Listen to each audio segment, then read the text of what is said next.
right, welcome back to the show, episode 4. One day we won't be able to count all the episodes, but when you do them every day, boy, you churn them real quick. You know, I noticed today you don't have the jet sweep for 6 on for the first time. Changed it up. I changed up the venue settings, so because I've been going to my parents to do it to kind of like switch things up. So today I stayed at the in-home office. So it looks very beachy. It's extremely beachy. I got a freaking, what is this? A seahorse? Yep, very beachy and looks good. I have the old school Indian Hills shirt on, but I still represent my boys right here. You know, but I got my old school most comfortable, as I told you in the pre-show.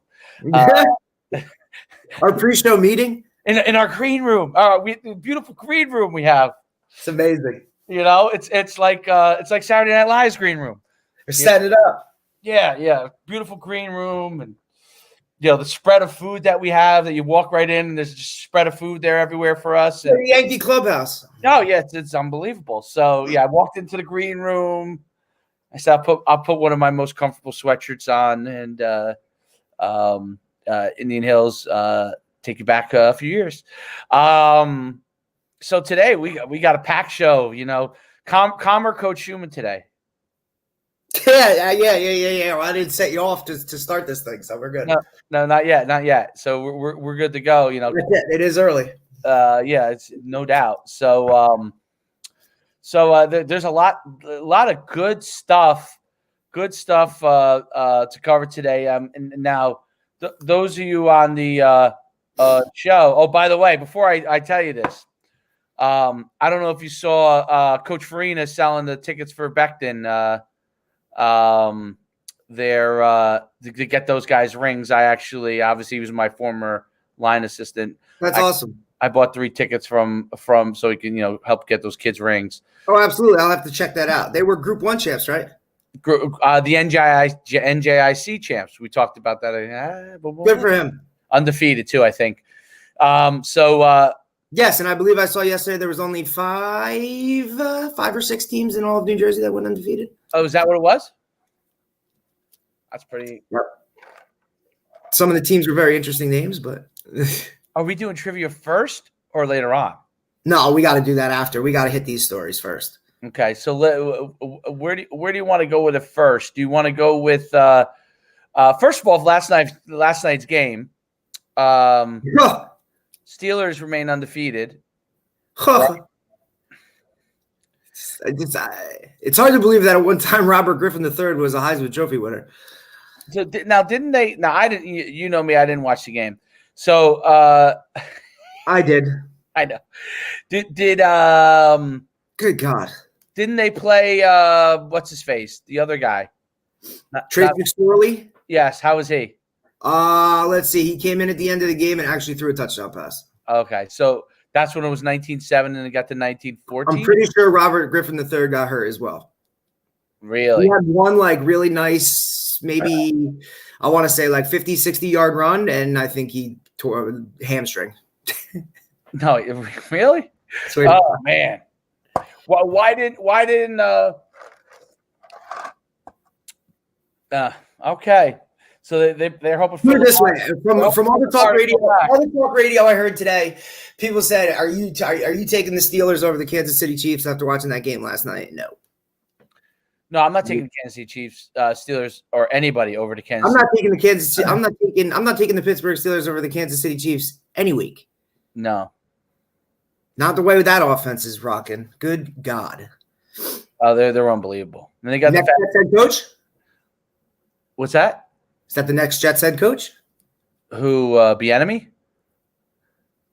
That would be a great head coach if they picked him. Maybe. He's got some rather nice options. I don't think the Jets job is the first one on his big board. No, he might have better options than the Jets. Well, you got to think about, as of right now, you have Detroit, you have Atlanta. Why he's going to be fired? Those two right off the bat. Well, Atlanta's probably the best one of those. That guy's been fired. Dan Quinn got fired week 3? No, I'm saying, but like that job is going to be a that's a better job. You know what I'm saying? Especially after the Jets organization's run. Like, I know. My son loves the Jets. He wears. I tell him you have to get a New Jersey next year. He said why? I said because the guy whose jersey you have on your back, he's not going to be there, buddy. He might be there, but he may not be the starter. I don't think he will be. Hopefully, he gets to go to like the Steelers or something. I think if he was in a better spot, he might have a chance because he 100%.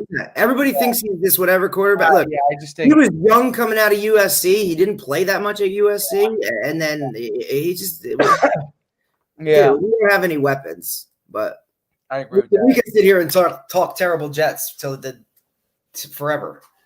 No, Jets are bad.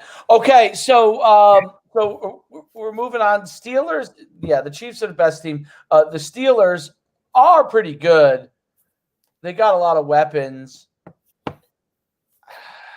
But they just lost their best pass rusher. Oh, they lost Dupree. I saw it. ACL. And what's his name? Bush from the linebacker, Devin Bush from Michigan? He's been out all year too. Thank God for New Jersey DBs, Minka Fitzpatrick. Tomlin is quietly one of the best head coaches in the NFL. Like Coach of the Year. Oh yeah, definitely this year, Coach of the Year. So you know who he played with? Who? Where he played?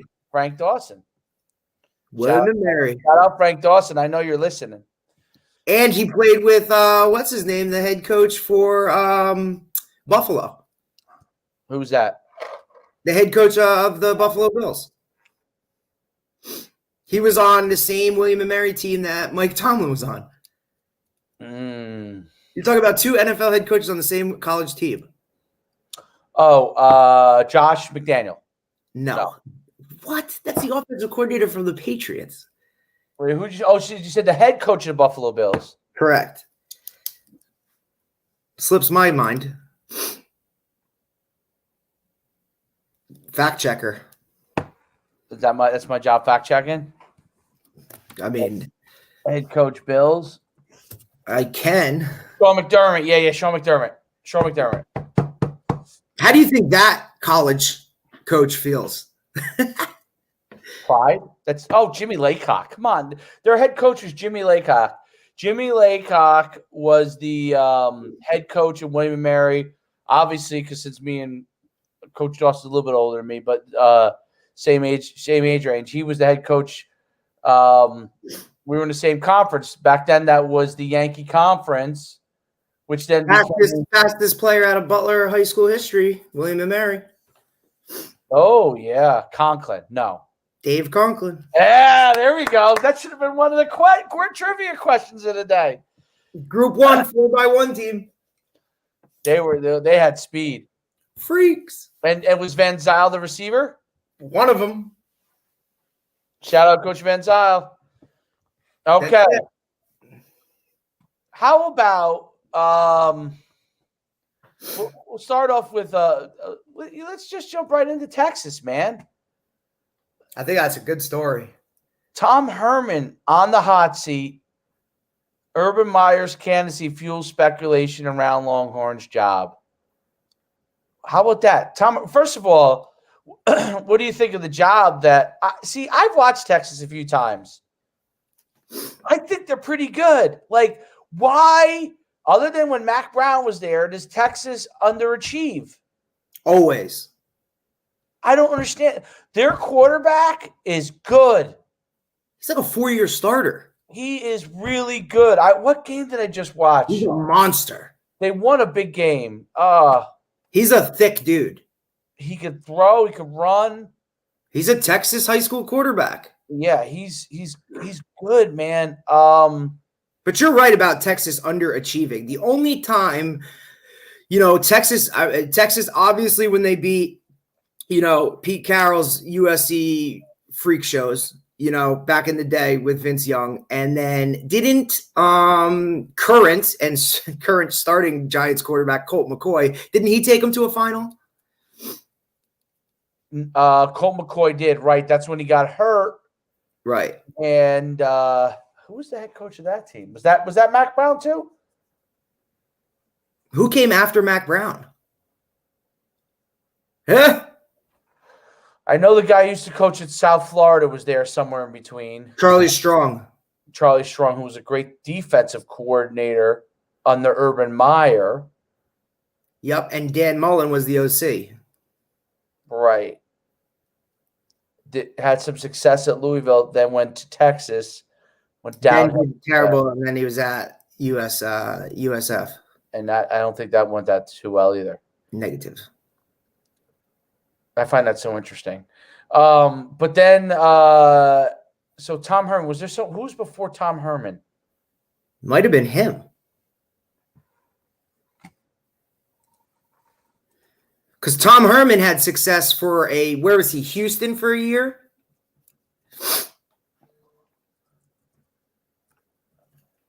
No, he did a very good job at Houston. I remember he was the guy that hugged all his players before the game. They made a big deal about that. He hugged. Well, now it's kind of ironic in a sense that there's not a ton of hugging going on. But you're right. So Charlie Strong. So it was Mac Brown. So Mac Brown must have went to a second championship with Colt McCoy. That's when Colt McCoy got hurt. They really weren't as good as the other. I don't know. No, absolutely not. And they got, was it Alabama that railroaded them? It had to be. I would assume so. Mac Brown. He was at Texas till 2013. Definitely. Went to the. I've actually worked with Colt McCoy's dad at a couple camps. Cool guy. I have too, believe it or not. Here's an NUC way back when. His other son, not Colt, but the other one was named. Started with a C. Well, Colt McCoy's brother was at one of my camps in Oklahoma. And that's where I met his father. And then I was on the second time I met his father, and he helped out a little bit at the camp too. The second time I met his father, I was at the Maxwell Awards in Atlantic City. Nice. And I was there. I don't remember exactly why I was there, but I was there. And I'm sure Colt was getting an award. Yeah, I'm sure. It must have been that year. The night before, I think it was, I went and worked out down in the Harrah's. It was at Harrah's. Went and worked out down in the treadmill, jogging on the treadmill. Right next to me, Mr. McCoy. Is that wild? We were chatting briefly. I'm trying to think.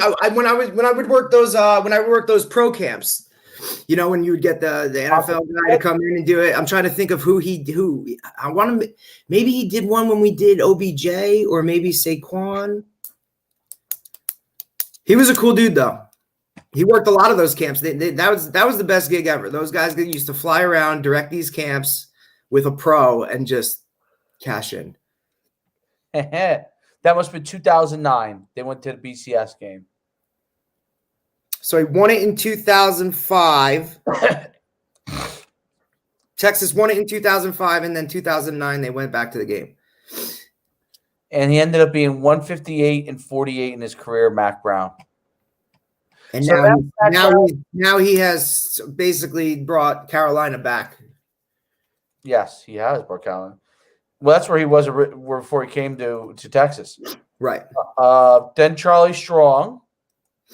Then Tom. Terrible. Yes, Charlie Strong was only there 3 years. He was, let's see. So Mac Brown's record was 158 and 48. He was there 16 years. That's pretty impressive. Averaged almost 10 wins a year. What was it? One what? 158 and 48. In how many years? 16 years.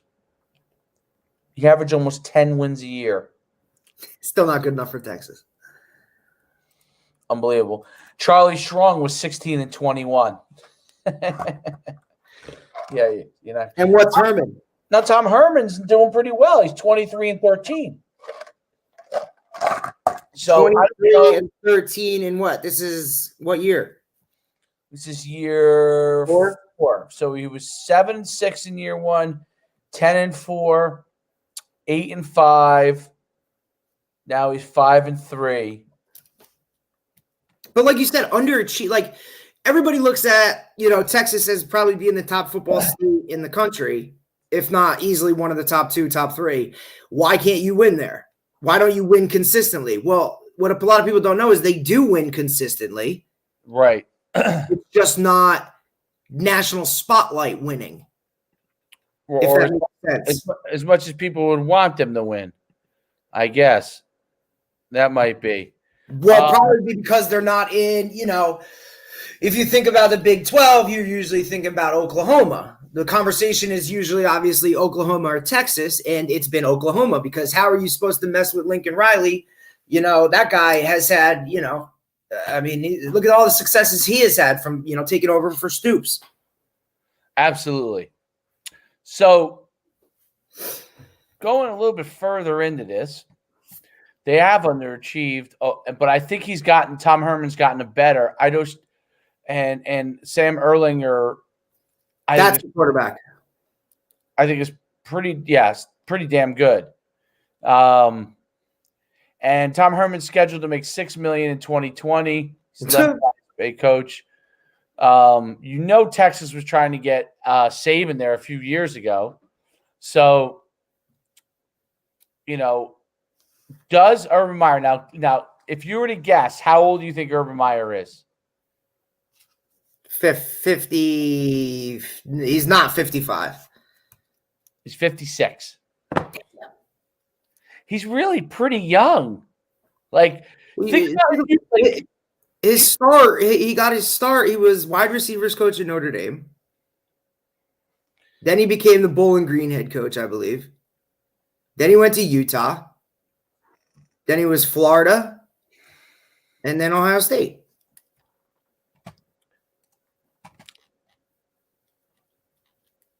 You're right about Tom Herman wasn't really at Houston that long. You're right. He was only there 2 years. He was 13-1 and 9-3. 2 good years. 2 years. And then he just said, "I'm out." Urban Meyer. He said Texas is going to work for me. If Urban Meyer, if Tom Herman, and first of all, Urban Meyer, how about the fact that supposedly he stepped down because medical. How many times? This is the second time. Obviously, he's got a medical issue, but he can't stay out of coaching. He just can't. He just that is his medical issue. It is. What's that? That is his medical issue. That is his medical issue. He can't stay out of coaching. You're right. That's it. You called it. I mean, but if you look at it, he really, he regrets a lot of his time in Florida.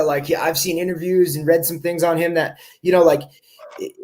he would miss his kids' games and stuff like that. He was an all-in, over the top type of coach that just missed out on a lot of that stuff. And, when he went to Ohio State, it was look, okay, you're going to take this job, but you're going to dial it back a little bit. And I'm sure it starts out like that. And then eventually he just gets into Urban Meyer mode and, he's all in again. But how do you turn that off? That's what makes him great. No, you're right. What is his record? Urban Meyer is insane. He is. Yeah, he had an undefeated team at Utah. Yep, he was 22-2 in his 2 years at Utah. Yeah, you know what I mean? He won at Bowling Green. Yes, he was 17-6. His overall coaching record, when I tell you his overall coaching record, you're going to be like, come on. His career record is 187 wins and 32 losses. I was going to say, what is 30 losses? 32 losses. He's been a head coach 1, 2, 3, 4, 5, 6, 7, 8, 9, 10, 11, 12, 13, 14, 15, 16, 17 years. He's averaging 11 wins a year. And what was he at? 5 programs? And 1.5. 2 losses basically. He's averaging 11-2. That's his average. His average as a coach is 11-2. Look, don't get me wrong. He's a great head coach. He's a phenomenal recruiter. Just look at his coaching tree. You know what I mean? Guys that have coached under him and where these guys are now. I mean, well, under him, Steve Adazio, who was a head coach. He's the head coach of Colorado State. Gary Anderson.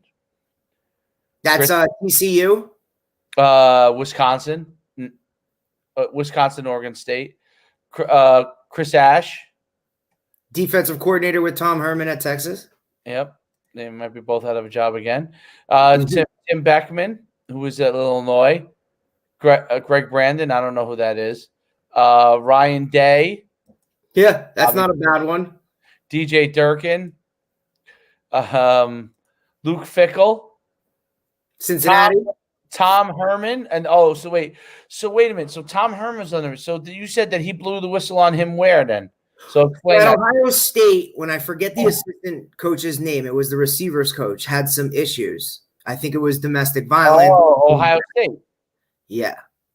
And whether Tom Herman had just gotten out or was on his way out, I guess there's some, based off of what I read, that Urban Meyer, either speculates or thinks that Tom Herman was the guy behind basically the leaking of whatever.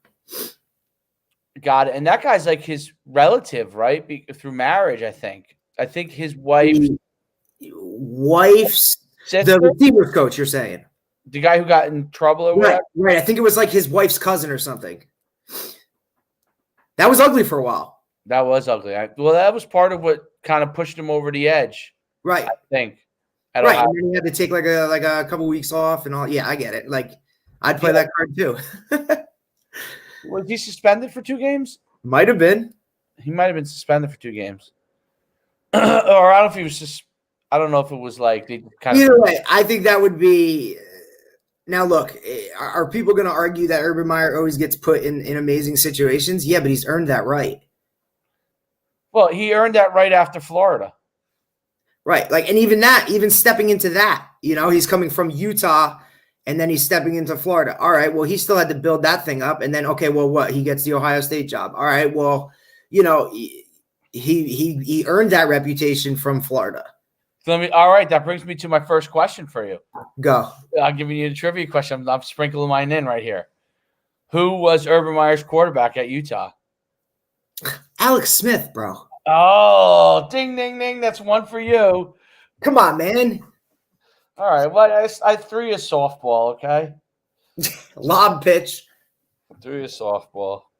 But remember, that's when the whole RPO game really started to come about and be more in the forefront, was when he was doing that stuff with Alex Smith. And then, Alex Smith gets drafted overall, and then he goes to Florida, and he's working with, Chris Leak and ultimately Tim Tebow.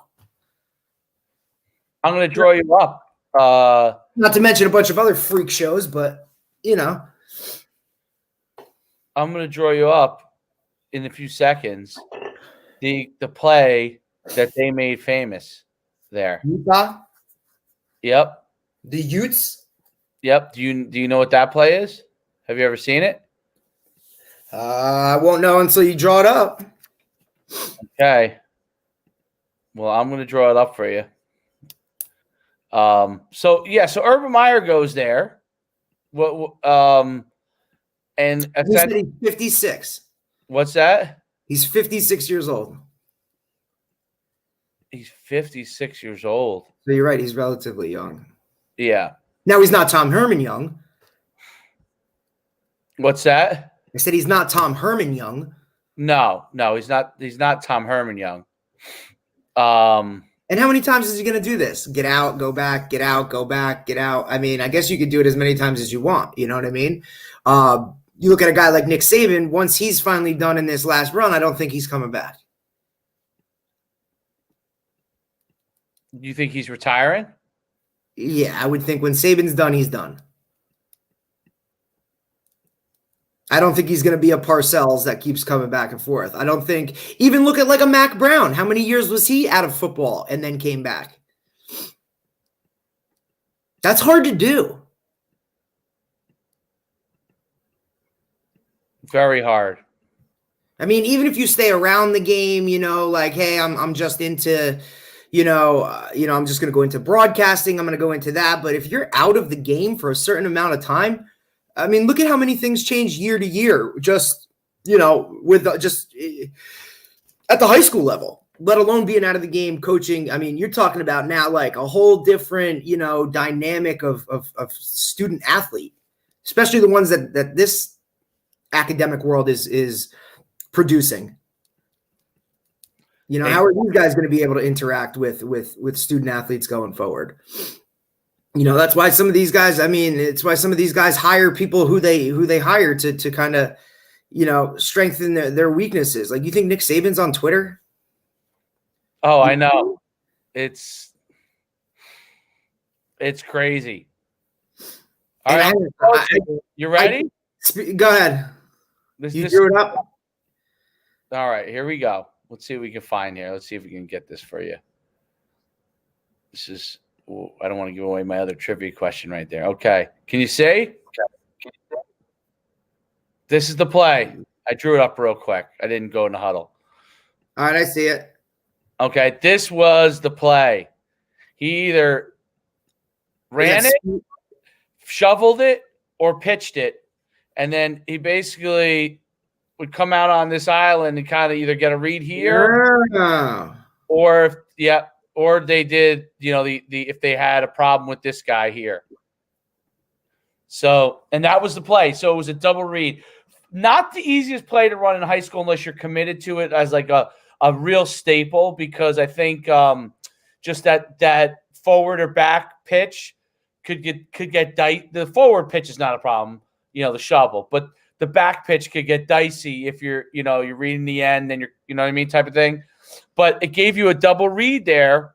So if this end came up the field right now, he shoved it right immediately, shoved it right up. If the end closed down hard, he just ran option. Great play, right? It's a lot going on for a high school QB. But that is for college, you could, I think you could do in a high school if that is really one of your. That has to be like your staple. It has to be a core play that you're practicing, because I think anybody can over and over and over. Plus, in high school, you're also relying on that end to do something.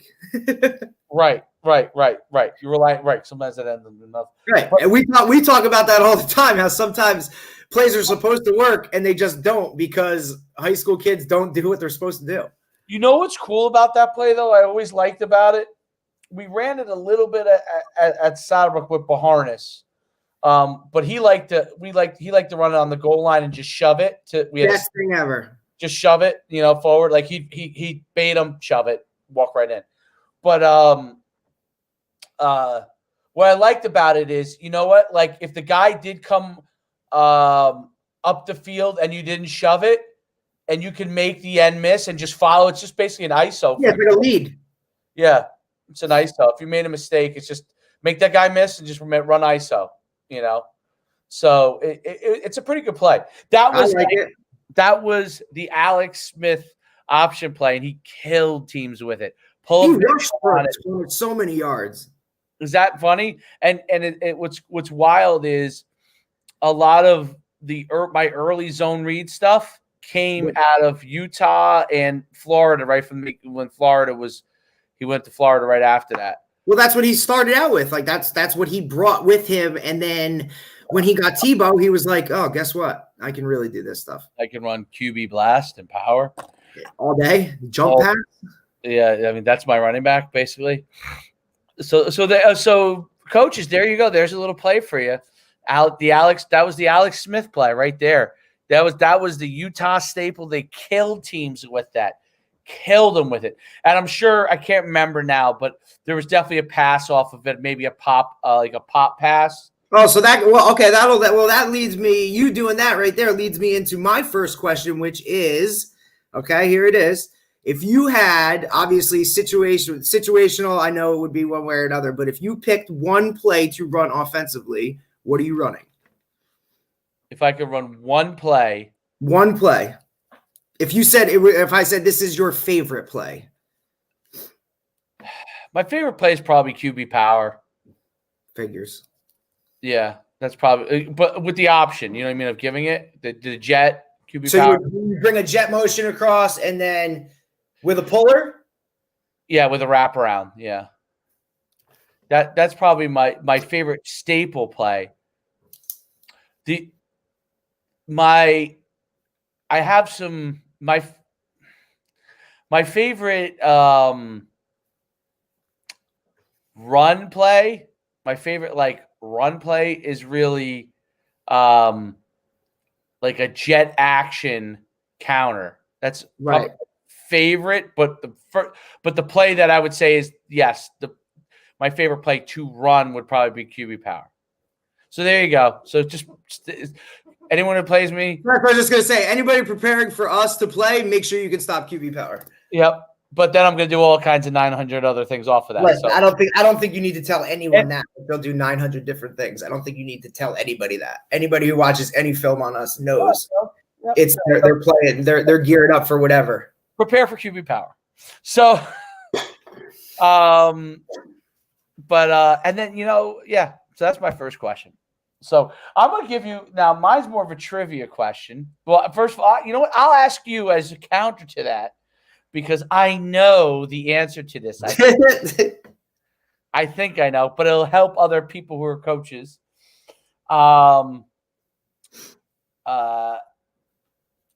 Your favorite pass play out of the run and shoot that you like to run? I know what the favorite run play is already, and everybody that's a given. You were a teacher. Favorite pass play?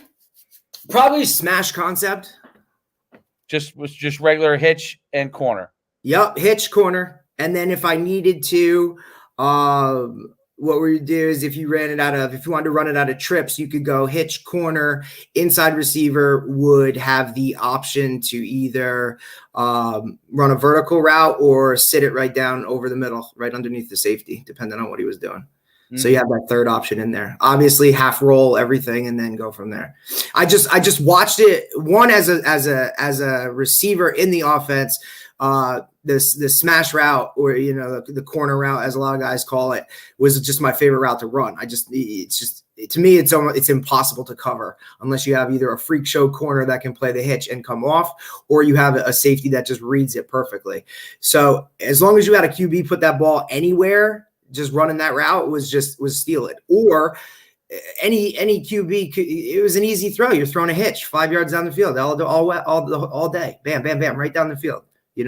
I'd say that when I was in high school, that was probably our most successful play, because you just couldn't stop it. It was either just go make a play on the ball on the corner route or throw the hitch. I'm running just a very simple smash concept. That's what it is. Now don't get me wrong. I love the curl combination too, with with a speed out and a curl over the top. I love that. Anything with a whip, that works for me too. I just like the idea of a quarterback and a receiver being on the same page, as far as giving the receiver two options, and the quarterback knows that he has those options. So, if a guy plays me this way, I'm running this. If a guy plays me that way, I'm running this. Obviously that takes a lot of work and a lot of timing. But when you get a high school kid and a receiver that can be on the same page like that and have that, that communication without communicating, and they're on the same page, you ain't stopping them. I think out of a team playing cover 2, it's very difficult to stop. Oh, in cover 3, if the QB's willing to get it out of his hands now, then with that hitch, then right. And then once you hit that hitch a couple of times, now that corner's automatically cheating up, and then as far as that corner ball, it screws that combo coverage screws that. Of course, but how many honestly screw that too. Right. But if you have a QB that can throw the corner ball, if he can throw you open, right. Or if he can play quarters, my counter to it would be either combo coverage or quarters, because you could line up at cover 2 and drop. Right. And look, so, am I saying it? Look, I'm not saying it can't be stopped. I'm not saying it's an easy. but I think it's a great. I mean, I love that with the 3-man game. That's what I love it with the third receiver. Even though you like more of the 2x2 game, with the 3-man game where one guy is that inside receiver now holds whatever could be over the top. Yeah, we call him the control route, right? Yeah. So the control route now controls that safety. Right. And now you can't just go and play quarters. You can't just launch everybody over there. No. You can't do it. Remember, when we were in high school, we called it was a DZR route. Remember, I've explained the downfield zone rule, where your entire read as to whether you were going vertical or whether you were sitting down was based on that friggin' whatever that safety did. Absolutely. You're getting love for your sweatshirt. That's right. Well, also Mr. Poliandro, shout out to him. His son was my quarterback at Indian Hills. He was the guy that I told you had like 120 carries in his last 3 games. In his last whatever games. He got more carries in 3 games than some guys have in their entire careers. That's where we invented the box set for him. We created the box so we could run QB sweep. And it was basically we pulled anyone that didn't have – it was basically anyone that did not have somebody over you directly. You pulled. And everybody else just down. Gotta love that. It was – and then we had 4 guys in that box. I tried to do a little bit at the beginning with Chamberlain, but we were so – last year. But we were so used to the power scheme. It was hard for them to understand that. Right. So it wasn't worth – because we just ran regular sweep. And it wasn't successful. But the box was the little box, and then what we would do is we take that inside guy on the box, and he would go run jet the other way, and so then we'd run power read the other way with it. So where sometimes he would give it, and that guy would give it. There's nobody there because everybody you had to go all the way over to the box. We played Snyder in the. This was a consolation game, but it's Snyder, right? They basically were like, at first didn't have enough guys for the box. We were just going right down the field. And then they moved, which was smart. They said, screw it. They moved everybody over, like everyone. And then we just ran power the other way. And he would just give it to every once in a while, give it to the guy that was running the jet. And the kid would turn a corner. He's like, where's everybody? It wasn't fast. No one was fast enough to score, but like they would turn the corner. There's no one there. They're like, right, we're running free. It's amazing.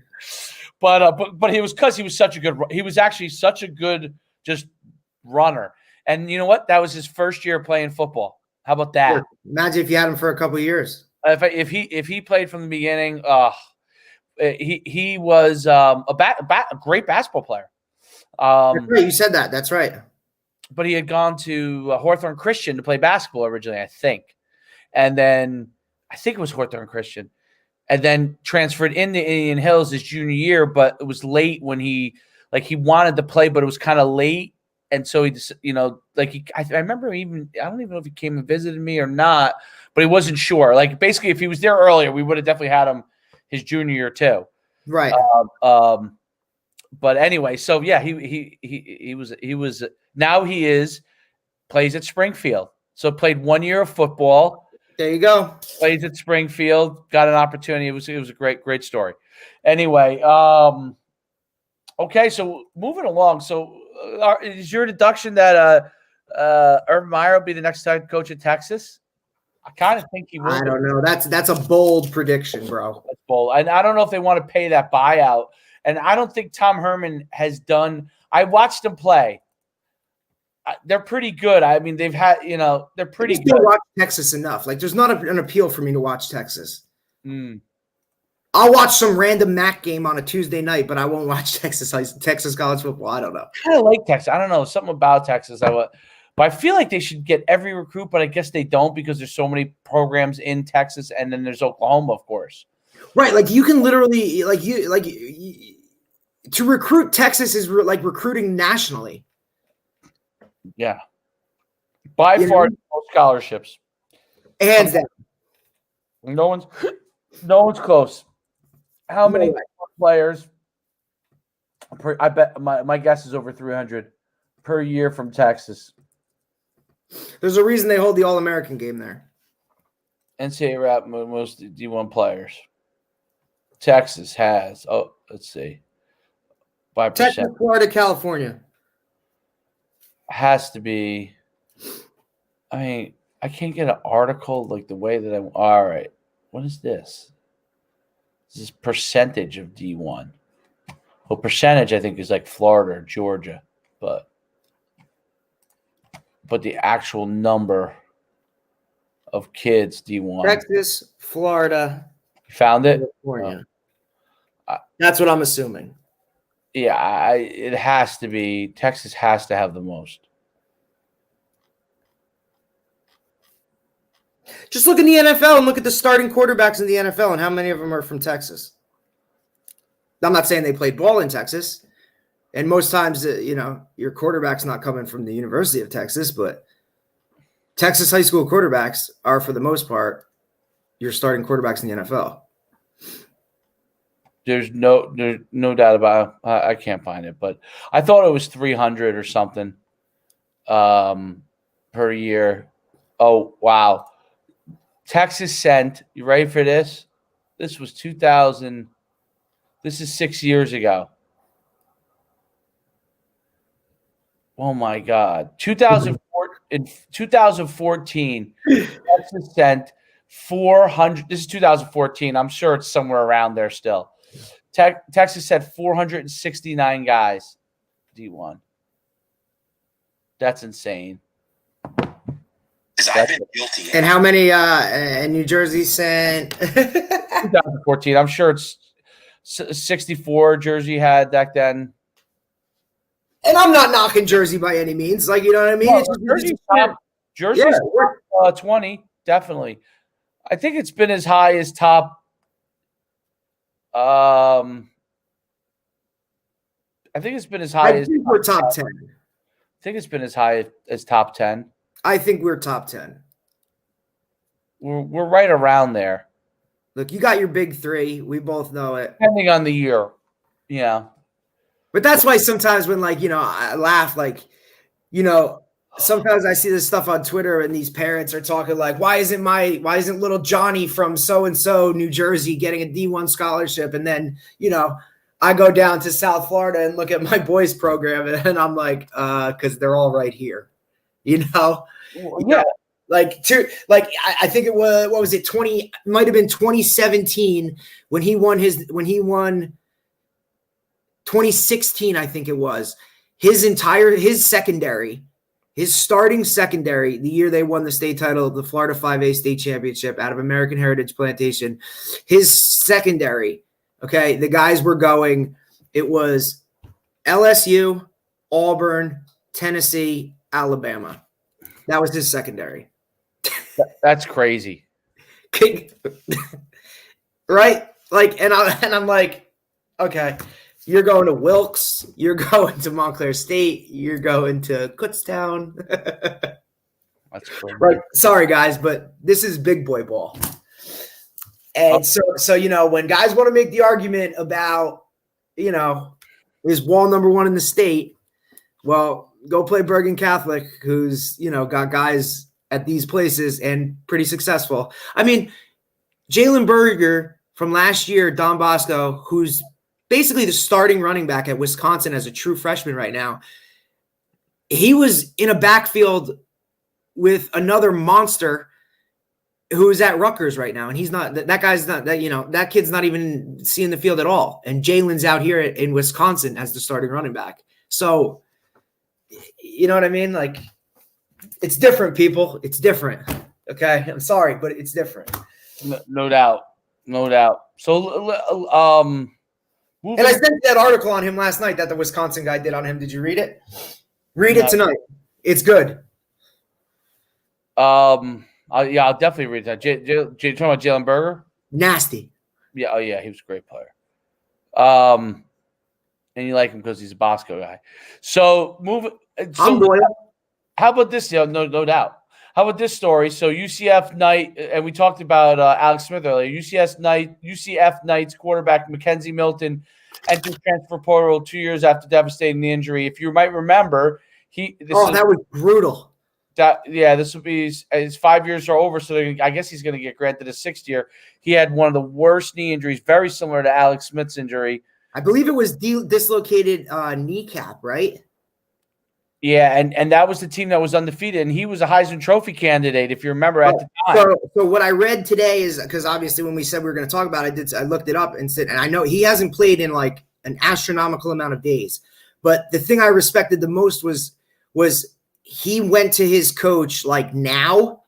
He didn't wait until the end of the season, and he went to the Josh Heupel right. And where did Josh Heupel go to college? Oklahoma. And did he win a title? Josh Heupel did win a title. And who was his offensive coordinator? Well, I'm guessing since you're saying see, come on, man. Well, it's one of two people. It's either the guy you know or Leach. Mike Leach. 1 year. But anyway, you know what? They're great. Did you read? You read Mike Leach's book, right? Swing Your Sword. Swing Your Sword. Yeah. Yeah. I bet you haven't read his other book that he wrote on Geronimo. No, I didn't, but I should. It's phenomenal. You read it? I have it. Oh wow, that's good stuff. That means I could borrow it. He wrote a whole book on Geronimo. Like I don't have to go to Amazon. But anyway, so he went to Josh, Mackenzie Milton went to Josh Heupel a couple of weeks ago and said, look, what you have going on right now with this QB that's here is a good thing. I don't want to impede on this program or his development. I'm going to transfer. I just thought that was very respectful in the fact that, and he's doing it the right way. He wasn't like, hey, I took this team to whatever, undefeated and blah, blah, blah. If I hadn't gotten hurt. No, he's not playing that game. He's being a stand-up. Here it is, coach. Look, I appreciate everything you've done for me. I appreciate this program. I respect this program enough that I'm going to go do whatever. And like you said, he could possibly, if he comes back and is somewhat successful or whatever, he'll have a shot to get something in the league, because they were talking about him being a draft pick. No doubt. Look, if Blake Bortles can be on a squad in the league, even if he doesn't wear his mask in his Denver Bronco meeting, like I think, this guy could get a shot. Absolutely. Yeah. Well, he was a great player. So where he lands, that'll be interesting. And I mean the numbers he put up. He had 9,760 yards of offense and it was like Madden numbers. Yeah, he had bonker numbers. Bonker. So we're rooting for him. That's do you know since you read Swing Your Sword? It's such a great title. Do you remember when he talked about how when he was at Oklahoma, do you remember the coach he would be with all the time, and they would be basically eating, I think, and maybe throwing back a few and breaking down plays and offense with him. Do you remember who the coach was? Dana Holgerson. Was Holgerson with them at Oklahoma? I don't think so. His inside receivers coach. Well, Holgerson might have been, but there was one. You know who the line coach was? The big fella. Mangino, Kansas coach. That's the direct relationship I have with Kansas. Was because coach Kansas had, and they got rid of him. Stupid. When I met him, I didn't think I didn't think a human could be that big.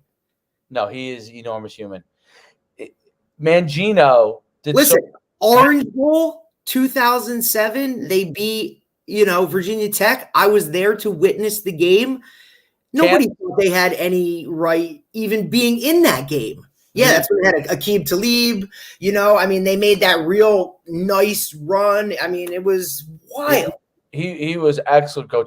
And when I was, this is in the 90s, this is what Kansas football, and Kansas State was the same way until Snyder came completely turned around. we would put on the games on Saturday as a kid. We'd watch these games in the early 90s and 80s, and you would just see come across the board, Nebraska, 78, Kansas, 0, Oklahoma, 80, Kansas, 0. That might have been the 80s. Maybe that was the 80s with the triple option. Listen, current Kansas coach, do you know? No, I don't. Really? No, current Kansas coach? No. Les Miles. Come on. They're not very good, are they? Terrible. And I believe they're actually trying to push him out. You know who didn't do bad there, but then I think he got worked out of there? Turner Gill. I was just going to say that. Turner Gill was doing pretty good. Where's Turner Gill now? I know he was at Liberty for a time being. I don't know where he's at now. Turner Gill. I wonder where he's at. Turner Gill. Where else was he? Buffalo? Executive Director of Student Athlete and Staff Development at University of Arkansas. Oh, that's interesting. I guess he's waiting his time here. Maybe he has a buyout from somewhere else. You know who was always my favorite guy? Joker Phillips. Joker Phillips. He was in Kentucky, I thought. Yep. Then he got fired from there, and I wonder where he was at. He was the receiver. I met him when he was with the Gators. So speaking of the Big 12, before we transition with your move with Kentucky to the SEC, which we'll talk probably the most interesting topic of the day. My question for you, and let's see if you can answer it. This head coach won 47 straight games at Oklahoma. Don't look on the internet. No. 47 straight games at Oklahoma. And my hint to you is he ran the triple option. He was one of the first guys.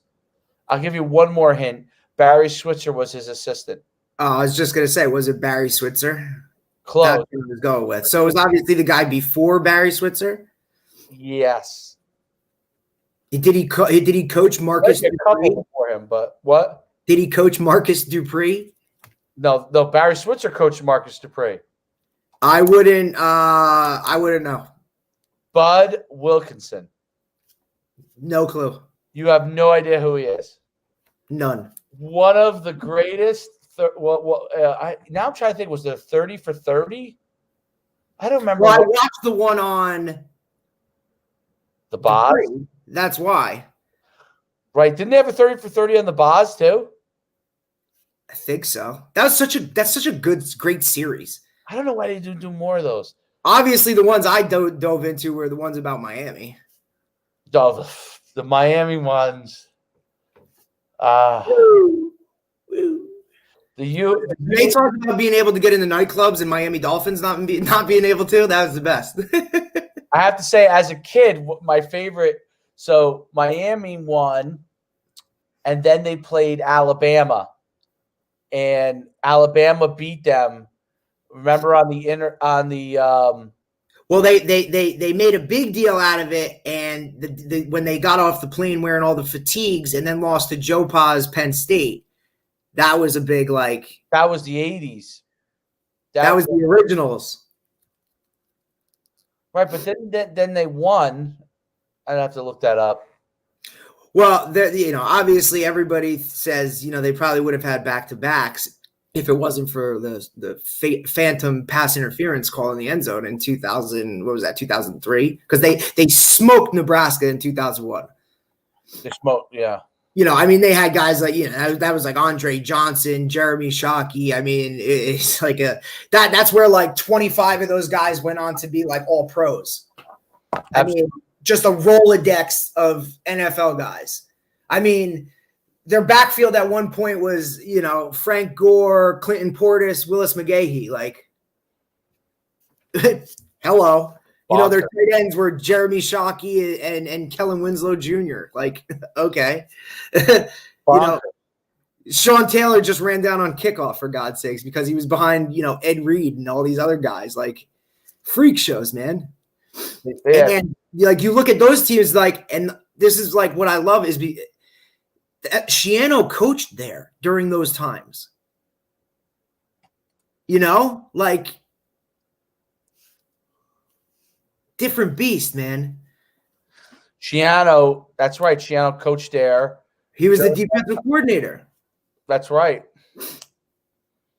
That's why when he took the Rutgers job and used to have to go to Miami back when, hello, he's like, okay, guys, just want to let you know, like,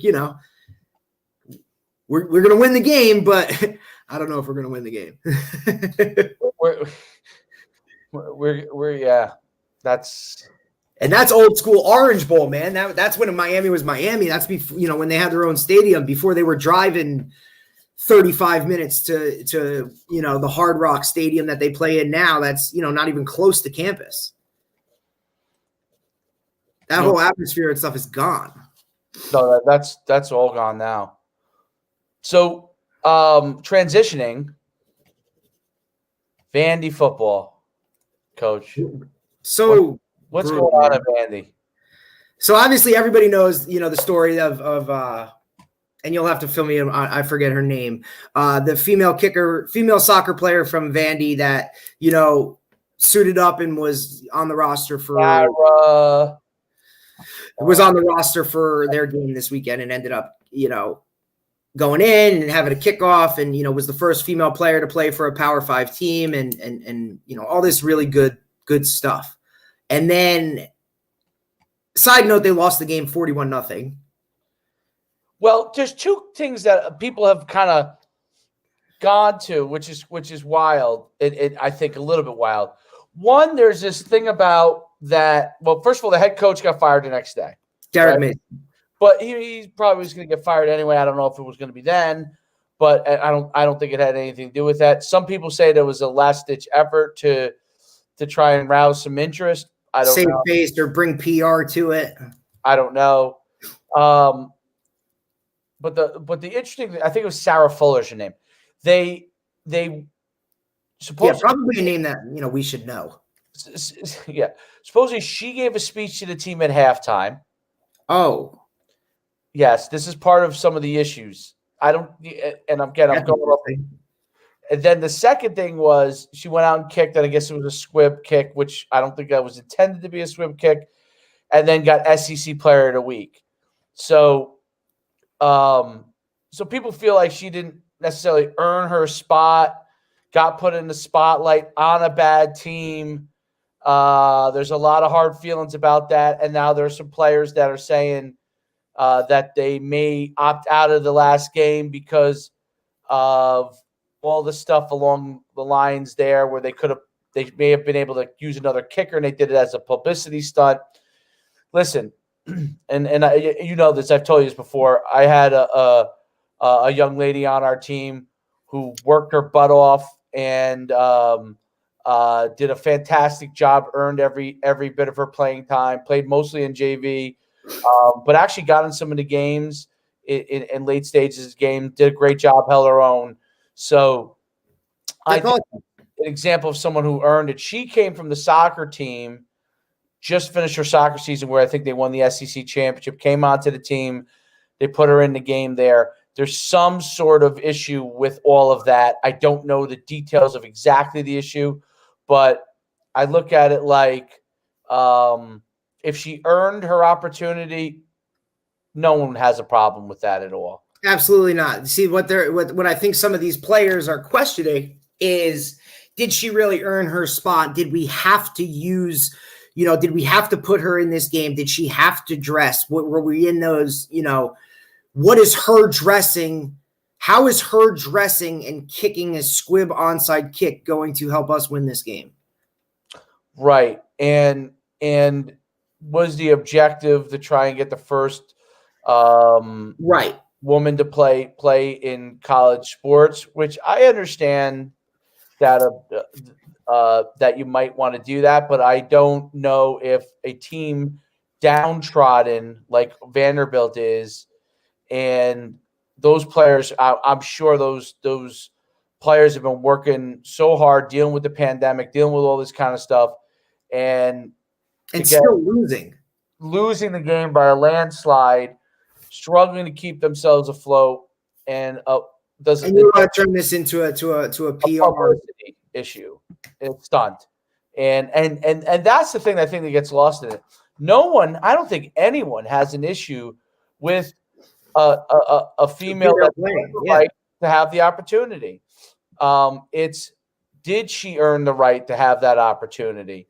And I use the example of the girl who played for me at Palisades Park because she was there from camp all the way through, worked out with the team, lifted with the team, did everything with them, didn't play another sport, played football, okay?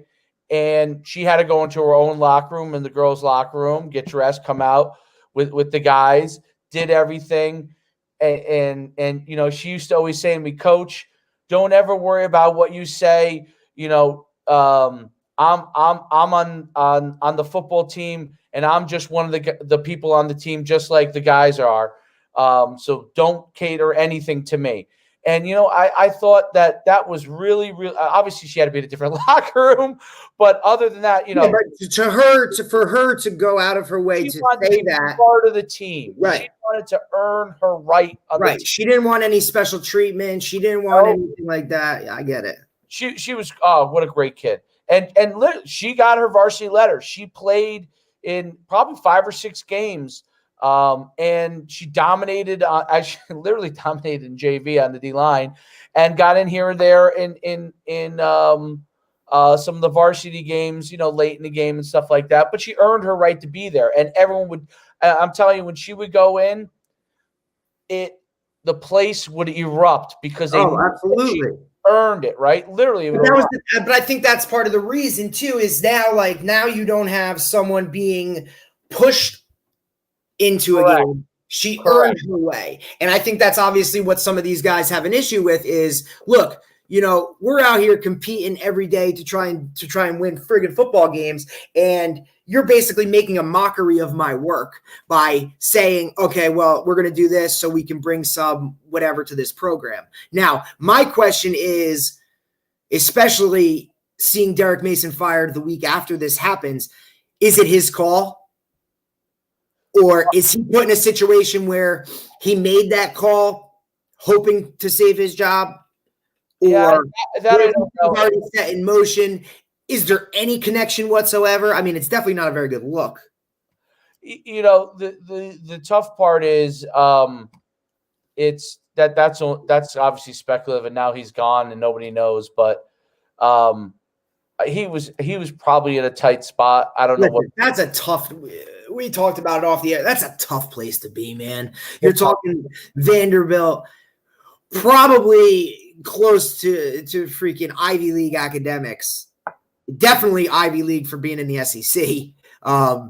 You know, but I mean, just things like that. I mean, to go there recruiting wise, to get the same guys to even be close to a level that other guys are at, you know, and to be one of the few minority head coaches and then get fired, you know, adds another log on the fire, you know?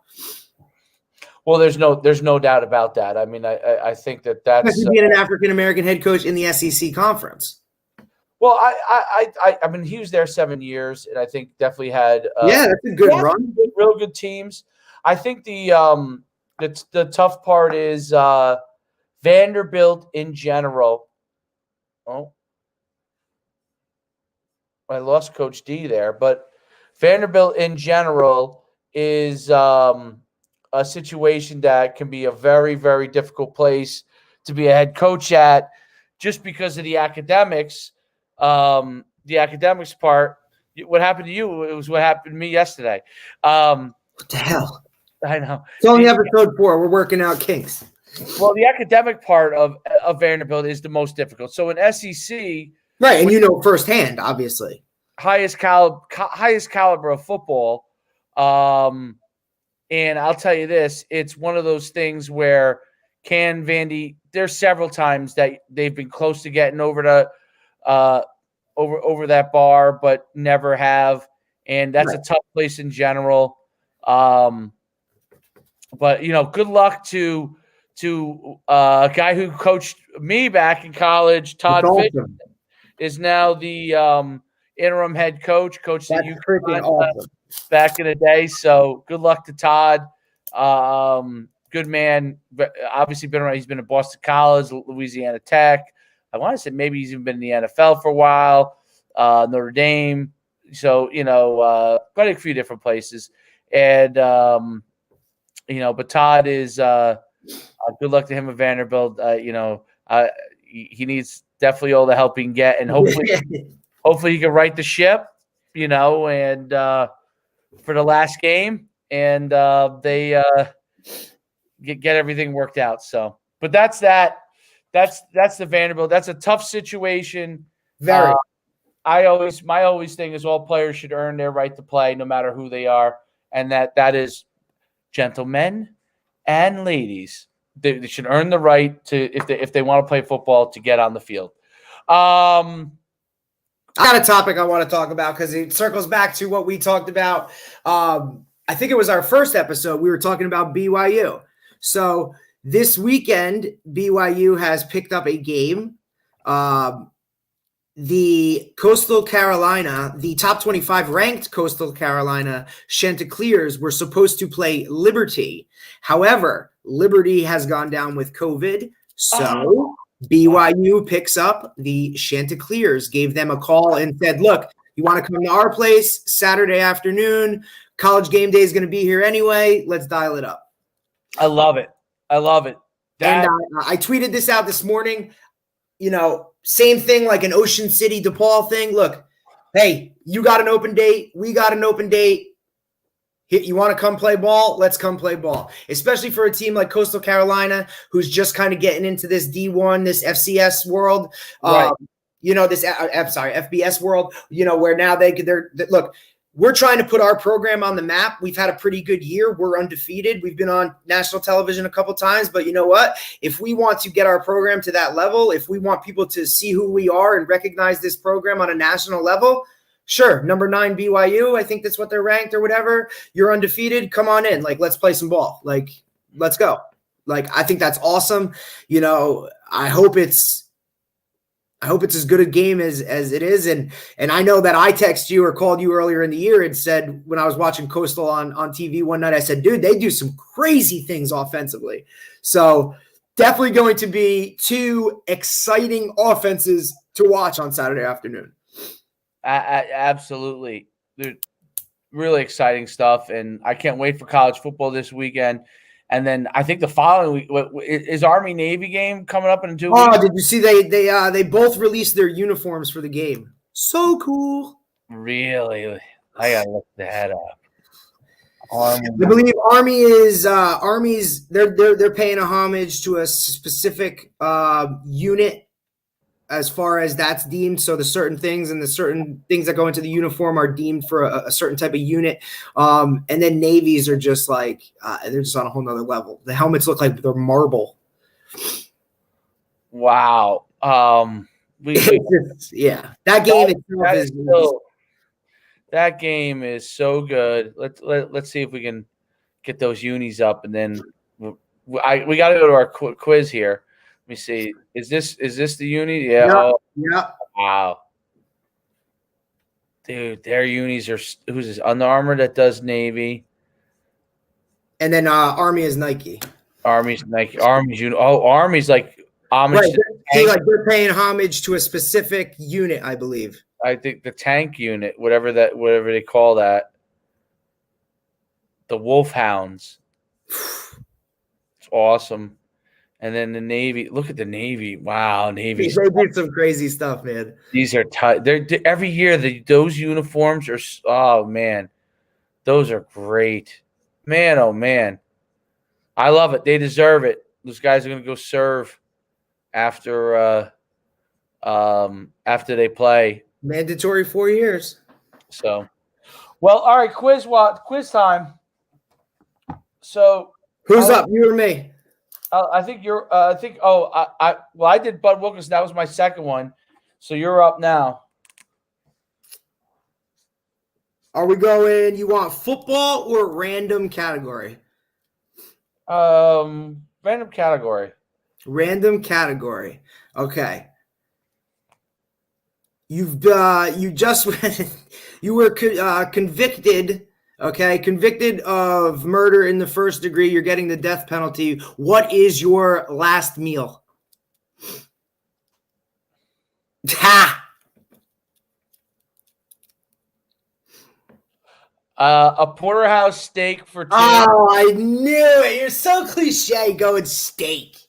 Porterhouse steak for 2. Hold on, I'm not done yet. There's definitely a baked potato. No. 2 lobsters. Oh my God. Yeah.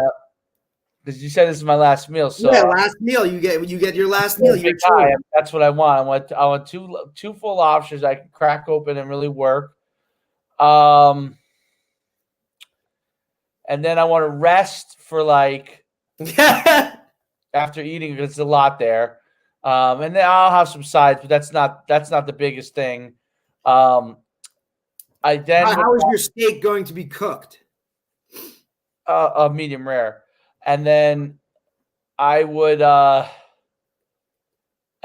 wait, and then I would go and get a cheeseburger. I would have a cheeseburger. This is the multiple meals. You get one meal. This is still one meal with a break. No, this is not how it works. Always working an angle all at once, man. Always working an angle.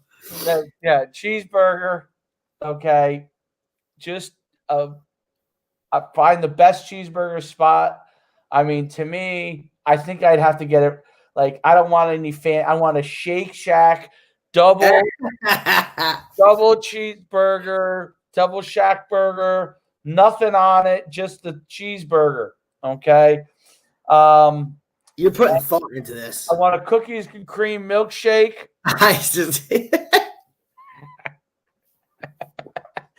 And then, since I'm going, baby. This is it. This is the last hurrah, so you might as well go out. After all that's done, I might have to like temporarily visit the bathroom, and then as I come back, I like to have a cigar, and that's part of the meal. It's all part of the meal. A cigar with Woodford Reserve and Coke. Since I don't partake in alcohol at all anymore, but before you might as well. I would like to have just one drink, just up, and I'm gone. And he's out. Not bad. That's a lot. That's a pretty good answer, though. I'm not gonna lie. I bet you a lot of people go with a steak. Well, steak is it's a staple. Steak or lobster is probably going to be high up there. The cookies and cream milkshake is. Cookies and cream milkshake is that's. I mean, listen. I'm gonna feel like garbage. It doesn't matter. It's over anyway. So it's over anyway, though. That might block the electrocution. All that food. Well, I don't know if they. I mean, they're just gonna give you a nice little IV and you'll be out. A little IV and then you go to sleep. That was a good question. I guess it's back on me. What do you want? What am I? I'm easy as can be, bro. Give me a cheese pie. A cheese pie? Pizza. Like, give me a plain cheese pie. Yeah. That wouldn't be enough for me. No, you see, I'm just that's me. That's all. I'm good with that. Give me a nice pizza, although I don't want it right out of the oven, and I want it a little well done. If we really want to get bougie with it, let it sit for a little bit on top of the oven, and that's it. We're good. Anything with it? No, that's it. Just give me that, and I'm good. Diet Coke. All right, here's your question for me. I'll give you a question for you. Do you want football or lifestyle? Football. Okay. Football question. He said football or lifestyle. I was gonna say history too. I might give you a history one. All right, so football question. I'm gonna give you one. I like giving you the ones that I got to get you out of your generation because it's too easy for you. Because you're too a savant. What's that? Because I'm like a savant. Yeah, you're a savant. You'll know anything from your era. So I got to take it out of your era. Which is really not my thing. Like people have told me for the longest time, no football history stuff whatsoever. All right, I'm going to give it. This is a tough one. Vince Lombardi was a member of the 7 Blocks of Granite. What college did he play for? Wait, what? Vince Lombardi. Okay. He was in college. He was a member of the 7 Blocks of Granite. There was a I don't know if he was a tight end or a lineman on it. Obviously, I would think that's a line. I'm pretty sure. Well, tight ends were also on the line. It was 7, right? 5 plus 2, so it was double tights. Oh my God! What is this, home bell? I don't want any nightmares. I just having it thinking double tight. So the I won't know. Do you know college? No. I'll give you a hint. Can you give me a conference? Okay, I'll give you a conference. Patriot. Oh wow! So now it's like he didn't even play at like a big time. No, Vince Lombardi's like 5'10", but he was great. He was a great lineman. You know. Oh, a Patriot League school. Yes, the team was good. Look, the team back then they were Division I powerhouse team, but you're talking like, what are we talking?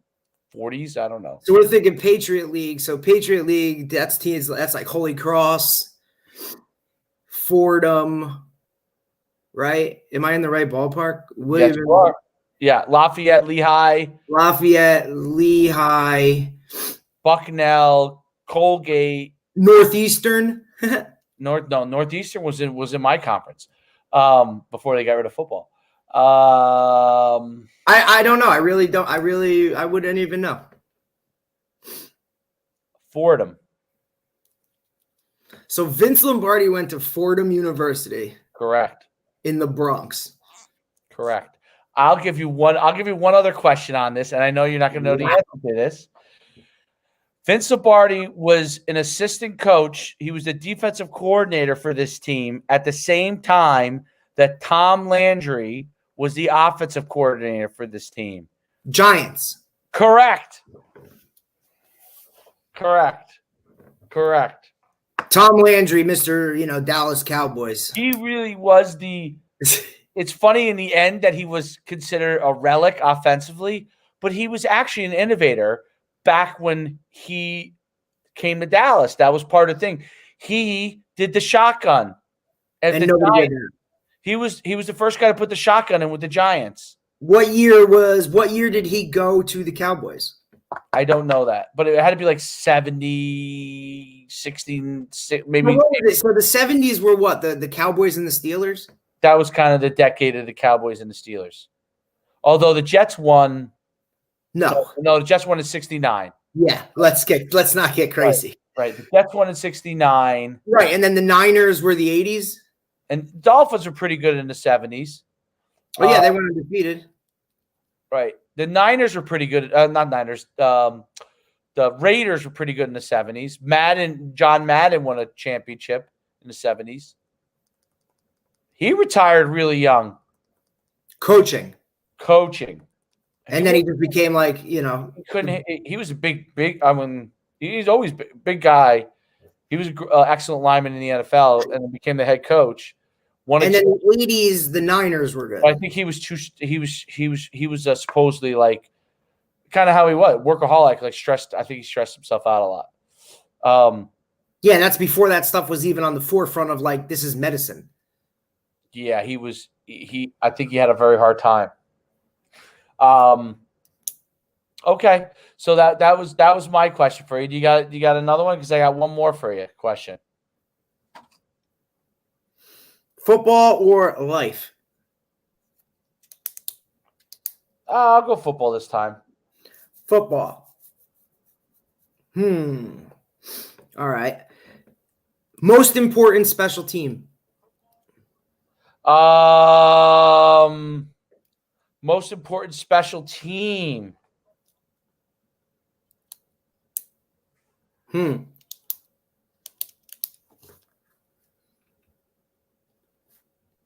Most important special team. I know, it's tough.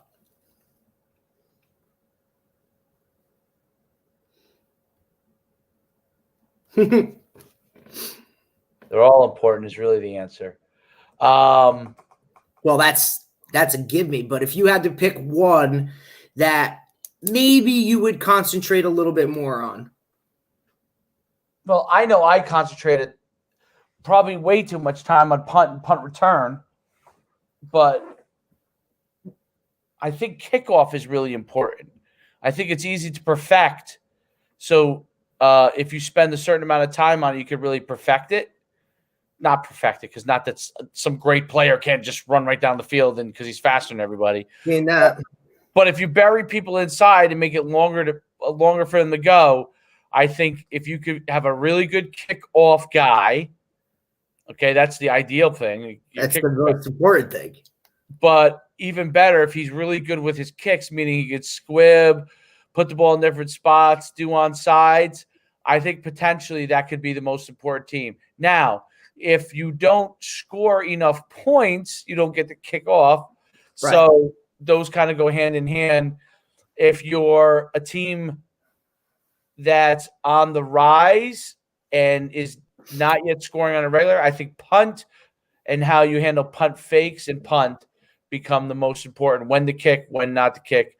Definitely. And could potentially do some things there. But the guy who never punts ever would argue that, yeah, it is the most important because I just go and line my offense up on fourth down and go for it. So, and we've talked about that before. Like, if you have 4 downs to get a first down, you're calling a different play on second and whatever than you are as if it's, I only have 1 more down to get this.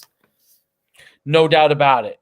It's total different outlook. And if hey, I'm going for 2 every time, or, as a defensive coach, I know we're kicking an onside kick every single time. Like, I'm preparing differently. 100%. And I wonder,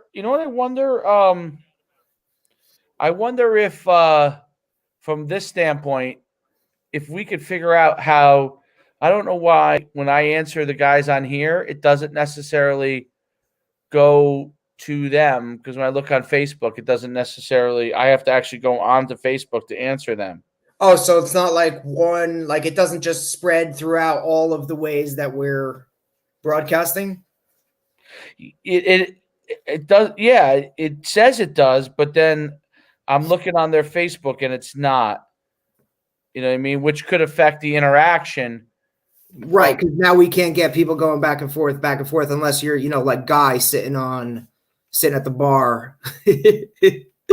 Right. Well, we weren't able to interact with him directly. So he was actually writing, he was commenting because he was listening to us. Okay. But we actually thought we were commenting to him. I thought I was commenting to him, and I really weren't.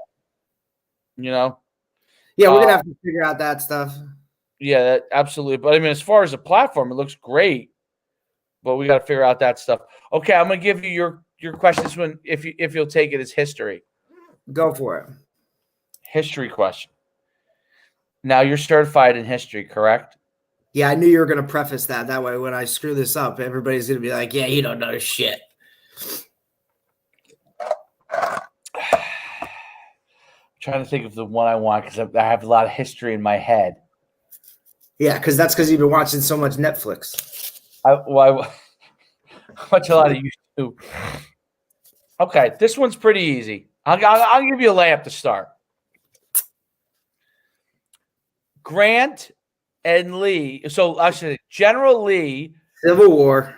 Okay, you're definitely gonna know this. General Lee. I always say the Civil War. I know the least about the Civil War. Why? Because you weren't alive in the 1800s?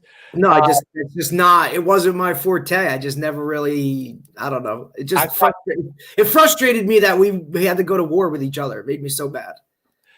Well, I think it's funny. I'm fascinated by it. What the cause is and how it affects society. Coach Johnson, who I learned from, Coach Billy Johnson, as a history teacher, that's his forte. He named blitzes after Civil War battles, for Christ's sakes. The Battle of Bull Run. Yeah, he used to that's what used to be his friggin' blitz calls. Like, it's crazy. That's funny. Okay, so General Lee, surrendered to Grant at this courthouse. It's such a layup, and I don't know it. That's the name of it is? Yeah, I told you, I won't know it. I don't know it. It's pathetic. I know it. It's such a layup. I told you. It's in Virginia. Yeah. Wait. I'm trying to think. I think I want to say it was in Virginia. Norfolk. No. Appomattox. Oh yeah. Appomattox Courthouse. Come on, man. No, man, I told you. I don't. I'm not good. And he said to now we start talking like I always was people always ask me like what's your favorite like era? Like I love the 1920s prohibition era when it's like gangsters. Like we're talking John Dillinger and Capone and all those dudes. Like too much about that. I love that. Like that's that era, like because it's between World War I, World War II, like, and the country literally just goes insane. Like that's when women start cutting their hair short and start wearing skirts, and like it just the whole country's like partying because they told us we can't drink, we're gonna drink. Like that's interesting. Yeah. I'm big into the Civil War because I think there's tremendous ramifications of things that happened post Civil War. I'll tell you one that most people don't know about the Civil War is where Gettysburg actually is. I know where it is. What state? People have no idea. Pennsylvania. Yeah, most people do not know that. They think because there was only, if I'm not mistaken, only 3 battles of the Civil War that took place in the North, and that was one of them. Really? Well, Bull Run must have been in the North. And I used to love the fact that my first year at Mount Olive, we went to camp at Gettysburg College. It was awesome.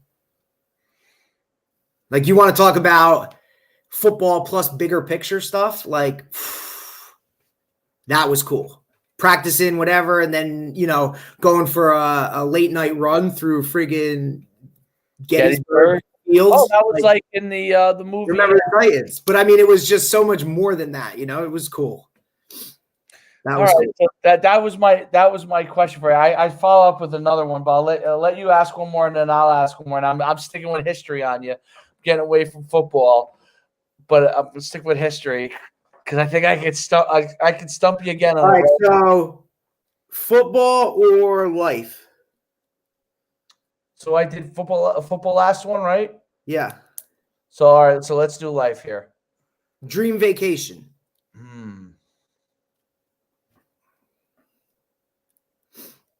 I've thought a lot about this. Yeah, probably I think both of us did when we were determining whether or not if we were going to have a season. Thought a lot about this. That's funny. That's funny. Yeah. So I feel like there's 2 places that I'd like to go. Well, you've also traveled a ton. No, only in the United States I've traveled a ton. But that's what I'm saying. Like, to me, that's still traveling. Like, there's enough in the United States to see to be like, I've traveled a lot. You were fortunate enough to do that stuff accompanied with your passion and your love for this game. You know what I mean? Right. Like, I friggin' never really left New Jersey, for God's sakes. Unless it's probably for an NUC camp. Okay, so there's 2 places that intrigue me. Cayman Islands, I'm very interested in, which is fairly easy to get to. Very, since my family goes once a year. I'd love to go there. I'm also my interest started in the Cayman Islands from a movie which you probably have seen starring Tom Cruise. I think I don't know if you're right. right. The lawyer from Nashville, and they're like, I can't believe it. The name just slipped my mind. But basically, he was Firm? Well, The Firm. That's it. The Firm. So I was thinking a different Tom Cruise movie where he is on an island, but that's Jamaica.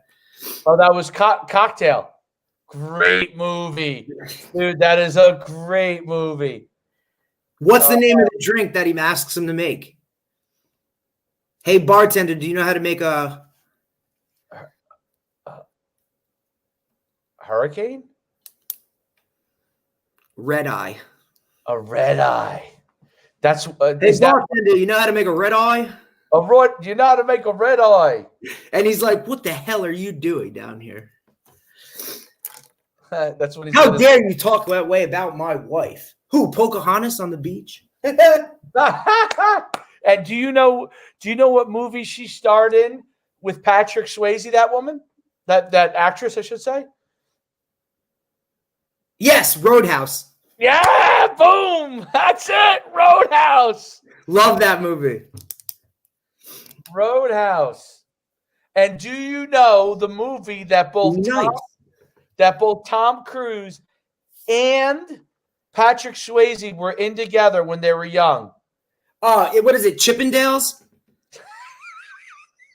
Isn't that it? Am I right or wrong? What? I'm telling you, I know exactly what it is. I don't know what Chippendales is.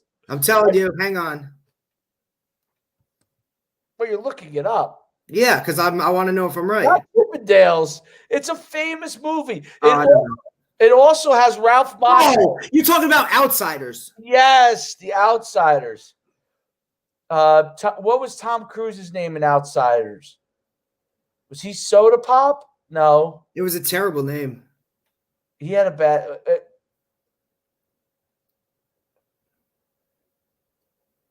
No, Soda Pop was Rob Lowe. Are you looking it up? What was Swayze's character? He was the older brother. Daryl. Gary. Man, there were some crazy people in that. Emilio Estevez was in that. Yep. Obviously, Matt Dillon. He was a star. C. Thomas Howell. Ralph Macchio, dude. The Karate Kid. Ralph Macchio, Pony Boy, man. He's Pony Boy. He's Pony Boy. Ralph Macchio is actually great in that movie. So is Matt Dillon. Obviously, he plays the corner bad guy. Listen, the guys who play the Socs, do you know who one of the Socs is? Famous actor. I'm looking at some of them right now. I'm trying to think. Is this one of them? Lorenzo Lamas is one of the Socs, I'm pretty sure. Dude, there's a lot of people in this. The woman who plays Cherry is Diane Lane. Yeah. Nicolas Cage is in it? Nicolas Cage? Who's Nicolas Cage? Is he a Soc? Maybe. Nicolas Cage is in it? They have him as one of these right here. Who are the Socs? Do they have it? I don't know. I'm looking at it right now.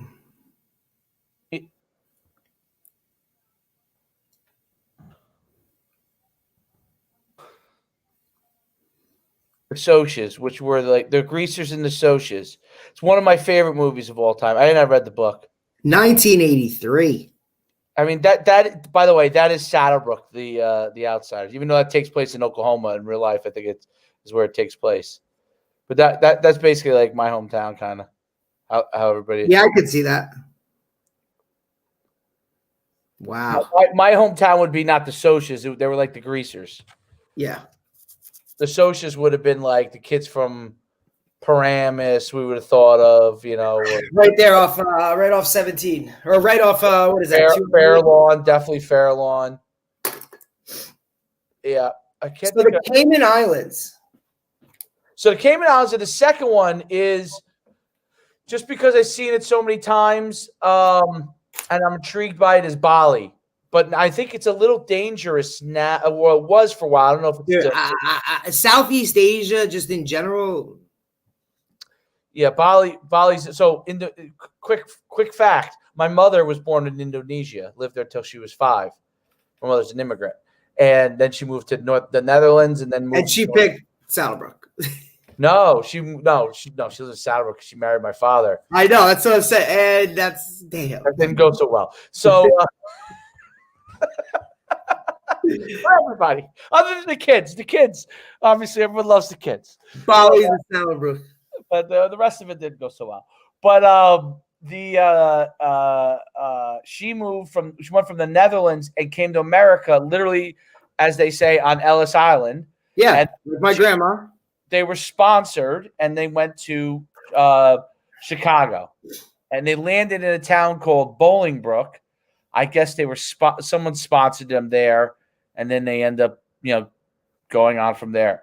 But what's interesting about it, Bolingbrook used to be called something else, I think, in the beginning, but it became Bolingbrook. It was a tiny, tiny town, like, I don't know, maybe like 10,000 people, maybe less. Okay. Butler. Yeah, like a Butler, but it was like a Butler, or Saddlebrook, small town. Landmass was large, but people living there at the time small. It was like, I don't know, 40 miles, maybe outside of Chicago, maybe a little more. And then now Bolingbrook is a city of 100 and something thousand. Damn. And they I don't know if they still are, but they were a powerhouse football program, high school wise, and put out Division I players all day. That's crazy. Yep. So now back then they were good at football too, but they weren't. It wasn't a big school. It was just like kind of like a hick town. And I remember when I went to visit that my grandparents back when they lived there. This is so long ago, but this is probably like 1981, 82. It was still not really like there was not much there. The population boom has only happened in the last like 30 years. Yeah, it was literally the last 30 years. That's crazy. It's pretty wild. I think cool. Yeah. So anyway, that's a little known history there. Cayman Islands or Bali? Bali, yeah. Those are the two places. One's close. I'm probably more likely to go to. Dude, you can go to the Cayman Islands like tomorrow. Cayman Islands, yeah, you can go. Yeah, and it's not expensive to go to either. Although I guess the accommodations every year. Yeah, the accommodations can be expensive, but the flight's cheap, right? Dirt cheap. They have no tax. They'll give you the spot to stay. Oh yeah. Yeah, when they just went in October, they were like the only ones on the island. They said. That's awesome. I would love to go there. They literally said the hotel was like just them. Like they would go down to the casino and it was like just them. Okay, so let me ask you this then: if you haven't traveled much, if there's a place that you could go visit in the United States, where would you go visit? I already told you. I'm going to Seattle. Seattle. That's right. You did say that. Why do you want to? Why? I don't know. Maybe I've watched one too many seasons of Grey's Anatomy, but I'm just saying, like, I don't know. There was just always something about Seattle that appealed to me, whether it's, or maybe it's just that Northwest area, like just huge forests, green, wet. I don't know. People are always depressed. I feel like I'd always be happy. Coffee, fish. I also did used to watch Real World on MTV, which was Seattle. Right, Seattle was a very good season. I liked Kurt Cobain. Harry and the Hendersons was filmed up there. Like, I don't know. There's a lot of good. Black Sheep was another good movie that was filmed based out of there. I don't know. Was in Seattle with Tom Hanks. What was Sleepless? Yeah, and I read The Boys in the Boat about University of Washington rowing team in the 1930 Olympic Games or whatever that went out there and crushed it. That's a good one. I mean, I don't know, something that's so intriguing. I used to love Gary Payton, who played for the Seattle Supersonics. Like those guys were beasts. I think it would be so cool. I got to post this because I think you saw this. So I played youth football with Chris. He's the video guy at runs the video for Northern Highlands football. Fountain Egg Sandwich. Township Fountain, which is is now no longer, I think. They used to have it's like a Saddlebrook. It's like like your breakfast spot. Yeah. And we used to go there and eat breakfast all the time, and it was right down the block from the high school. So you go there, get lunch sometimes and stuff. Oh, I know where it is. So I guess that was his death penalty meal. I think you're selling yourself a little short there. Not the egg sandwiches. I said I didn't even give a specific pizza place. I just literally said, give me a plain cheese pie from anywhere. No, yeah, what if they brought you Domino's? I could, then I got to get two. See, I think like a switch up to Domino's every now and then is not a terrible thing. Does it do justice to pizza? But remember, when you're going to school in Fairfield, Connecticut, like, and you're a college kid, like a Domino's pizza was like money. That and a 30-pack of Red Dog. What is Red Dog? Was that worst beer ever? Oh. You could get a 30 for like $10. I don't even remember that. And maybe I'm sure it was. I just don't remember. That's what I used to drink out of like beer balls and stuff. And I wasn't even a drinker. I just had to buy it for the recruits that were supposed to come in. You knew it was a good recruit when you got an extra $20. What was your favorite? Well, I guess you went to two schools. So what was your favorite place to go eat in where you went to school? See, but it wasn't. See, that's weird because it wasn't like that. You know what I mean? Like I went to school in when I went to Sacred Heart in Connecticut, like there were spots that we would frequent, but it wasn't frequent enough because, I was only there a year and I never had a car to go off campus, And then when I was at Montclair, I commuted, so I really didn't live that college life. You know what I'm saying? Like, whereas you guys had like a spot to go. Yeah, man, that's why do you think I want to travel? I got to get out of here. Did your parents, after games at Montclair, come up there and take you out to eat? Sacred Heart, we did. Montclair, no. Where did they take you out to eat in Sacred Heart? I was a plain Jane guy, so we'd go to like an Applebee's or a Chili's. Chili's was my jam.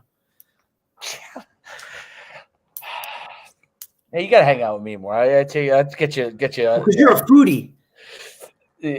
Yeah, so we would go to a place called Angelino's.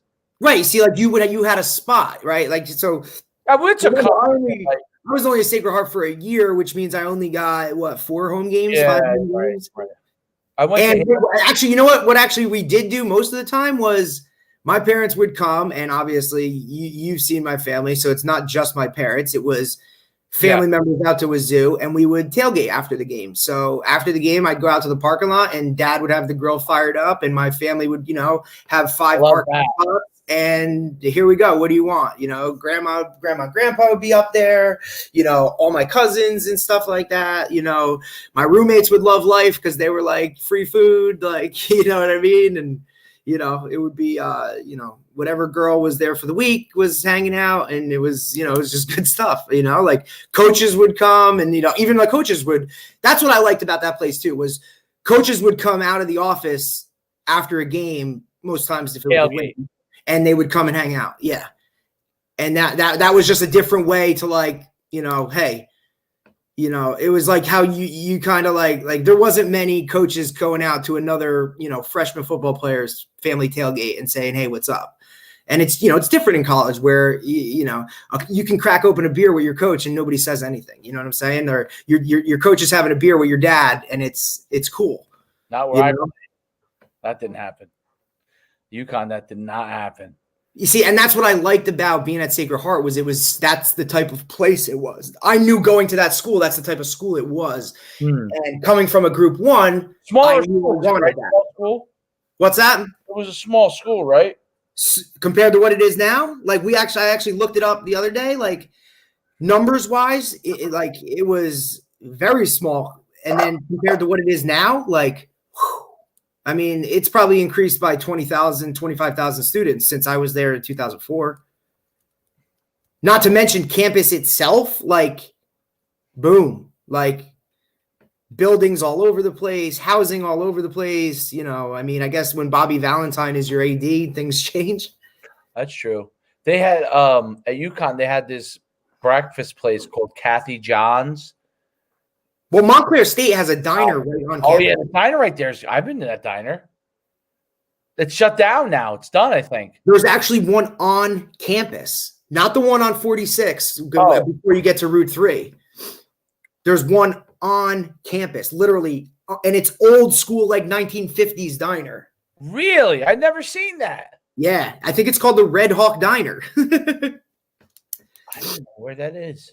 You have to drive on campus. Like, I once went out at a couple places that Red Hawks hang out at, but I didn't know anybody, so it wasn't. This is back when I was like 22, 23. well, the VI used to be the spot. Which place? The Verona Inn.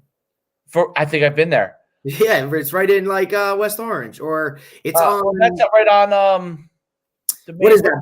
Bloomfield Ave. Bloomfield Ave. Yeah, I've been there. More towards like Cedar Grove-ish.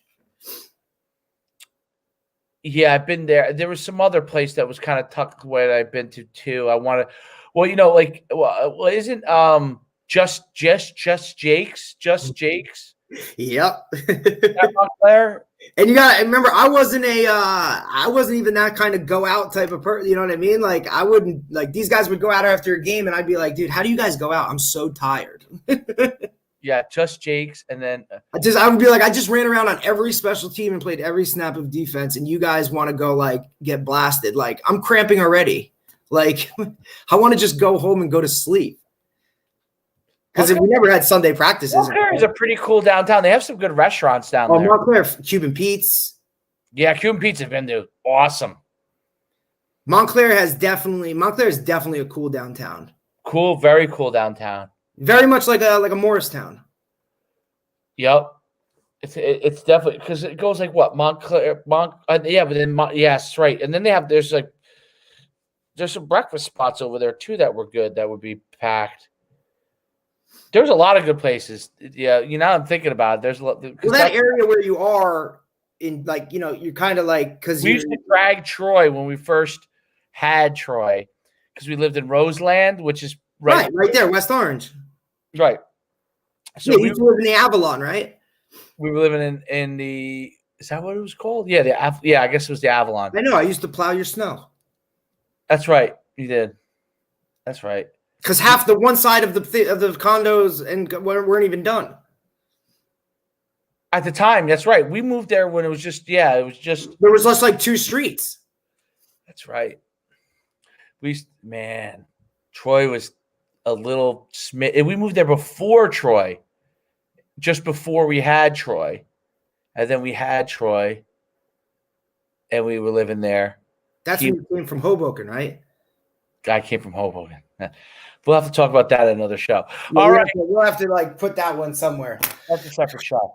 There's no NFL football tonight. What's that? No NFL football. Tonight was supposed to be the Cowboys and the Ravens, but that got moved to next Tuesday. Is there any college tonight? Maybe, probably. Let me check my ESPN app. There's been a ton of games already shut down, though. College? Remember, college basketball is back too now. I don't see any. I don't see any college football tonight. Let me see. Nope. No college football tonight, buddy. Oh, but I do want to sneak this in. Do you know what the spread for Alabama LSU is? 20. Alabama LSU. After LSU wins the national title last year. What do you think it is? After LSU wins the national title. So LSU won the national championship last year, right? Right. So this year, the year after, they're playing Alabama. What do you think the spread is? 20? No? 28.5. Come on. Come on. The largest spread for a team coming off a national championship in the history of sports, in the history of college football. That's interesting. Bo Pelini, don't hire him. I think I might have to. I'm now obsessed with all the people that were in The Outsiders. Oh man, it's pretty. Tom Cruise played Steve Randall. You got another guy in here. What's up, Coach? I'm pissed about my Ravens. Who's this in the chat? I don't know. I can't tell what it is. But I guess, yeah, well, the Ravens didn't play that well. So I would think so. All right, Coach. Another good one in the books. We'll see you tomorrow. Same time, same Friday special.